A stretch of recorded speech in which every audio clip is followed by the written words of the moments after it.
All right, gentlemen, round two. Let's see how this one goes. So let's see here. We got Bitcoin dominance. Let's go ahead and take a look at the hourly chart there. Couple quick things there. Obviously, you guys can see stochastic RSI overbought, regular RSI not quite there, but it's working its way up. Take a look back here. You got two instances in the recent past where the RSI got overbought on the hourly. Boom, huge fall there. Boom, huge fall here. So, I mean, to be frank, don't even mind if this pushes up a little further. Probably chances are pretty good it's going to get stopped out at this green line or maybe even right at the 200 moving average. And assuming that it plays out that way, then we'll be up here and then come back down.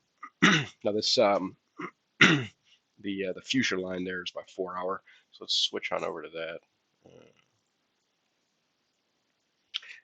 As far as that goes, it's not quite as evident from the pricing action, but kind of looking at the RSI, you got 1, 2, working on a third touch there. So assuming we get that third touch and we get rejected, I realistically I don't see any reason that it shouldn't retest that 200 moving average on the 4 hour chart. If it ever gets to that point, the reality is then a full crashing pattern could take place beyond that. You get the 21 moving over the 200, you get the 50 moving over the 200 for the death cross, and God only knows when that happens. But the patterns that the pricing action is in, all of them should be breaking to the upside at some point. So we shall see. But yeah, that's really what we're going to be looking for here on the 4 hour. But again, I anticipate a slightly higher move, potential rejection, might find support here depending, but time will tell. Obviously, as we know though, when this is moving up, whether Bitcoin's moving up or down, bad news for the alts. So be careful out there if you got any alts that you are messing with at the moment. All right, let's talk about some Bitcoin here on the pricing action. So a couple different things really. I mean, this is the hourly chart. We got a stochastic RSI. It is looking like it wants to curl higher.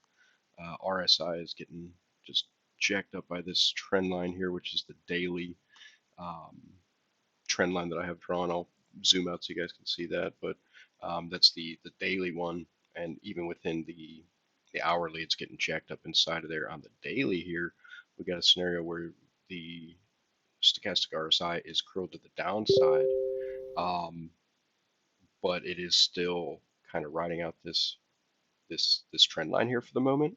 Over here, we had a very similar situation play out. We got the pullback, goes back, bounces up before coming down, but granted, it also didn't lead to any positive pricing action. So, I'd say one way or the other, looking at the daily chart, I anticipate that there is probably some downside there. However, we get back in on the hourly here.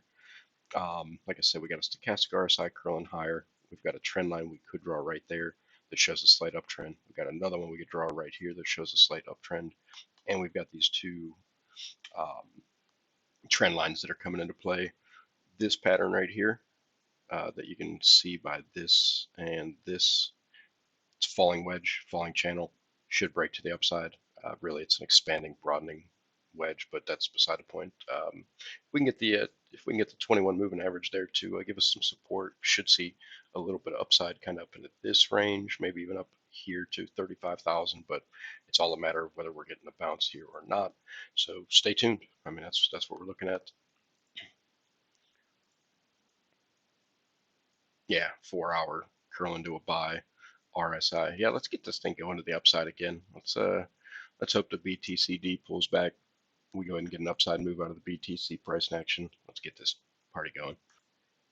And actually, just one other thing I wanted to make sure I pointed out here. This is where I mentioned yesterday I'd be looking to open up long plays. The only problem is we are sitting below this overhead resistance. We got to get a pump to get over top of that. This stochastic RSI does look like it's prepared to go back up.